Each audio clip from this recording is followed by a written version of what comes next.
atas limpahan rahmat dan karunia. Pada pagi hari ini kita dapat hadir dan kumpul bersama di Aula Kodim 089 Kediri pada acara silaturahmi Komandan Kodim 089 Kediri dengan insan media.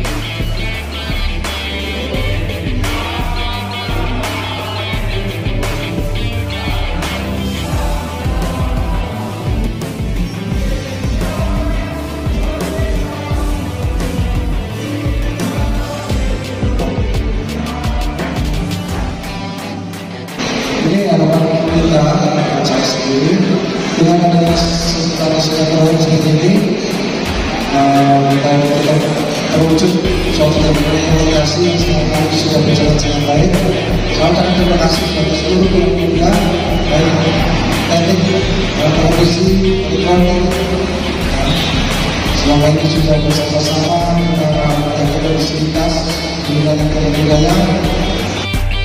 Memberikan informasi kepada teman-teman wartawan juga ke organisasi dan teman-teman dari Kodim kawasan Solo.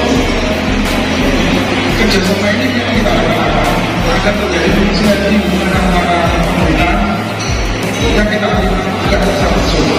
Kalau kita upload atau perlakukan yang kita inginkan.